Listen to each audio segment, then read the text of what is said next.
Vietnam படகு விபத்தில் உயிரிழந்தவர்களில் 10 பேர் தமிழர்கள் என்ற தகவல் வெளியாகி இருக்கிறது. அண்மை செய்தியாக பார்க்கிறோம்.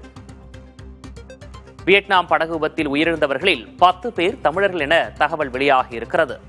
உயிரிழந்தவர்களின் விவரம் தற்போது வெளியாகி இருக்கிறது. செந்தில்குமார், முருகப்பிரபு, ஸ்ரீதர், ஷேக், பாலாஜி, வினய்குமார் ஆகியோர் உயிரிழந்திருப்பதாக தகவல் வெளியாகி இருக்கிறது. இது தொடர்பான கூடுதல் விவரங்களோடு மூத்த செய்தியாளர் கணபதி இணைந்திருக்கிறார். கணபதி, முழு விவரம். படகில் சென்று கொண்டிருந்த 32 நபர்களும் இந்தியர்கள் என்பது குறிப்பிடத்தக்கது. அதாவது இந்தியா சுற்றுலா பயணிகள் ஒன்றாக சுற்றுலா சென்றிருக்கிறார்கள்.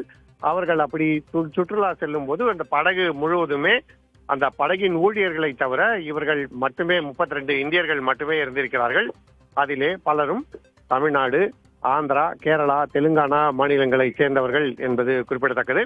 ஒரு குறிப்பிட்ட நிறுவனத்தின் ஊழியர்கள் அதிகமாக வியட்நாம் நாட்டுக்கு சுற்றுலா சென்றிருக்கிறார்கள். அவர்கள் அனைவரும் ஒன்றாக கூட்டாக அப்படி செல்லும் போது இந்த படகிலே அவர்களுக்கு சவாரிக்கு ஏற்பாடு செய்யப்பட்டிருக்கிறது. இந்த விரைவு படகு மூலமாக அவர்கள் சவாரி செய்து கொண்டிருந்த போது திடீரென காற்றின் வேகம் அதிகமானது காரணமாகவும் அத்துடன் அலைகள் அதிகமானது காரணமாகவும் படகு கவிழ்ந்து விபத்துக்குள்ளாகி இருக்கிறது. இந்த விபத்திலே படகு கவிழ்ந்த போது படகின் உள்ளேயே பலரும் சிக்கிக் கொண்டார்கள் என்பதும் இதனால் மீட்பதில் சிரமம் ஏற்பட்டது எனவும் படகை நகர்த்திய பிறகு அதில் உள்ளே மாட்டி சிக்கியிருந்தவர்களை மீட்க முடிந்தது எனவும் தெரிவிக்கப்பட்டிருக்கிறது. பிரதமர் நரேந்திர மோடி இந்த துக்ககரமான படகு விபத்து குறித்து மிகுந்த தன்னுடைய ஆழ்ந்த வருத்தத்தை தெரிவித்திருக்கிறார். உயிரிழந்தோர் குடும்பங்களுக்கு ஆறுதல் அளிக்கவும் அத்துடன் அவர்களுக்கு தேவையான உதவிகளை செய்யவும் வியட்நாமிலே உள்ள இந்தியாவின் 2 தூதரகங்களுக்கு உத்தரவிடப்பட்டிருக்கிறது. இதன் காரணமாக உதவி எண்களும் தற்போது வெளியிடப்பட்டிருக்கின்றன. படிப்படியாக இந்த விபத்து குறித்த தகவல்கள் தற்போது கொஞ்சம் கொஞ்சமாக வந்து கொண்டிருக்கின்றன.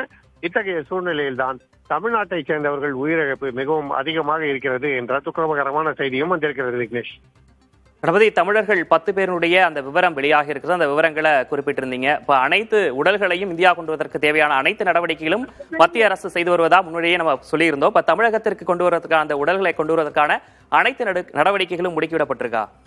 நிச்சயமாக முதல் கட்டமாக உயிரிழந்த அனைத்து இந்தியர்களின் உடல்களும் இந்தியாவுக்கு கொண்டு வரப்பட்டு பின்னர் அவர்களுடைய சொந்த ஊர்களுக்கு அனுப்ப ஏற்பாடுகள் நடைபெற்று வருகின்றன.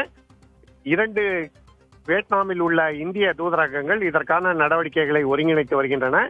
அங்கிருந்து உடல்களை துரிதமாக அனுப்பும் பணியை அவர்கள் செய்வார்கள் எனவும் உடல்கள் இங்கே இந்தியாவுக்கு வந்து சேர்ந்த பிறகு அவற்றை உயிரிழந்தோர் சொந்த ஊர்களுக்கு அனுப்புவதற்கான ஏற்பாடுகள் இங்கே செய்யப்படும் எனவும் தெரிவிக்கப்பட்டிருக்கிறது. ஆகவே அரசு மிகவும் மும்முரமாக இந்த துயர விபத்திலே உயிரிழந்தவர்கள் உடல்கள் அவர்களுடைய சொந்த ஊர்களுக்கு காலதாமதமின்றி செல்ல வேண்டும் என்பதற்கான ஏற்பாடுகள் தற்போது செய்யப்பட்டுக் கொண்டிருக்கின்றன. விக்னேஷ், இறந்த 15 பேரின் விவரங்கள் வெளியாக இருக்கு. மற்ற இறந்தவர்களின் விவரங்கள் எப்போது வெளியாகும் கணபதி?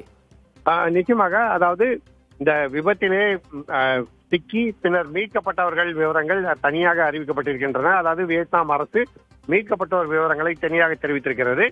மீட்கப்பட்டவரிலும் பலர்கள் இந்தியர்களே என்பது குறிப்பிடத்தக்கது. அதாவது இந்த படகின் ஊழியர்கள் 4 பேர் இருந்தார்கள், படகோட்டி மற்றும் மேலும் ஊழியர்கள் என்று 4 பேர்கள் வியட்நாம் நாட்டை சேர்ந்தவர்கள் இருந்தார்கள் என தெரிவிக்கப்பட்டிருக்கிறது. மீதம் அனைவருமே இந்தியர்கள் தான். குறிப்பாக 32 சுற்றுலா பயணிகளும் இந்தியர்கள். அதிலே 15 பேர் உயிரிழந்த விவரம் தெரிவிக்கப்பட்டிருக்கிறது.